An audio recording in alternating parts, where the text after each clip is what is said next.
Bonjour et bienvenue chez Mula. Donc après ces longs mois d'attente, me revoici avec la nouvelle capsule sur l'idée qui concerne en fait l'idée de se sentir complètement dominé par la nourriture. En fait, pourquoi je vais faire une capsule là-dessus, c'est que ce que je réalise dans ma pratique quand je rencontre les gens, lorsqu'on fait l'évaluation, lors de la première rencontre, c'est à quel point pour certains, c'est difficile de réaliser que le fait de se sentir dominé par la nourriture est un problème, puis qui est un problème qu'on peut régler.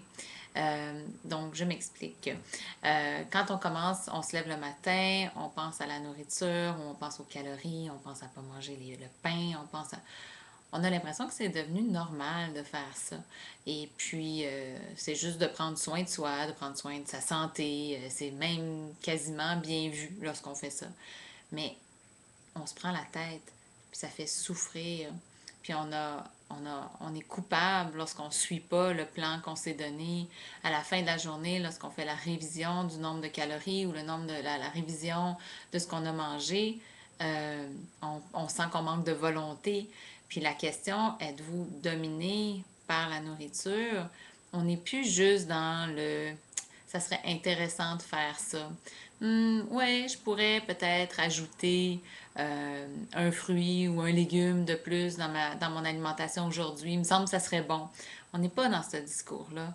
On est dans un discours de culpabilisation. On se sent mal, on se sent cheap d'avoir mangé comme ça. On a l'impression qu'on manque de volonté. Puis, ben ça, on peut avoir de l'aide pour ça. Puis c'est pas vrai qu'un prochain régime va nous aider à nous remettre sur le droit chemin ou va nous aider à enfin dominer cette idée de manger. Parce que manger des choses qui sont bonnes au goût, c'est naturel. C'est essentiel même à l'équilibre mental. Quand j'ai fait mon bac, il commence à y avoir bien des années de cela.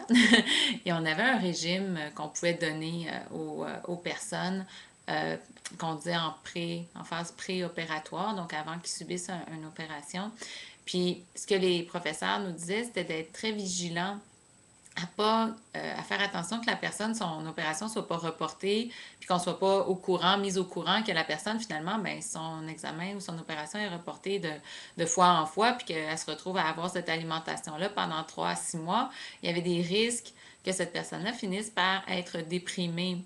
Donc, manger, bon, je fais le parallèle, là, donc de manger une alimentation qui n'est pas satisfaisante pendant 10 ans, 15 ans, ça peut nous amener à ça peut finir par jouer sur notre morale avec l'idée qu'on fait quelque chose de bon pour notre santé.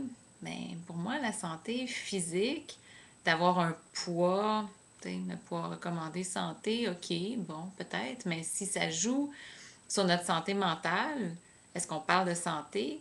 Si on considère que la nourriture nous domine notre vie parce qu'on veut manger santé, pour être en santé, est-ce qu'on est vraiment en santé lorsque mentalement on ne l'est plus?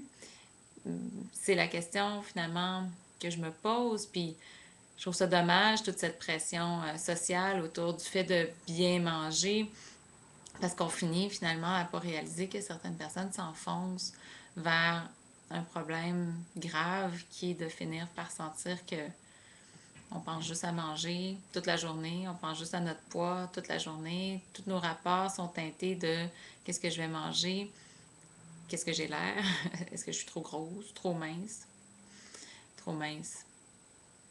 Pour la majorité des gens, c'est pas vraiment ça qui est le point crucial dans leur vie, mais c'est surtout de se sentir trop gros. Donc, mais c'est toujours de se sentir pas correct, t'sais, jamais assez, jamais adéquat. Sur cette tendance à aller vers la perfection.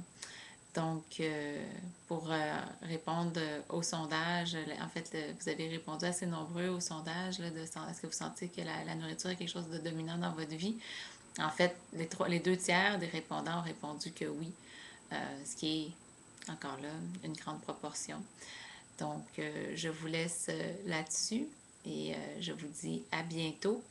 Et je vous invite à aller visiter notre nouveau site et à répondre encore cette semaine à la question interactive. Donc, je vous souhaite une bonne semaine. C'était Guylaine Guévremont de Mula.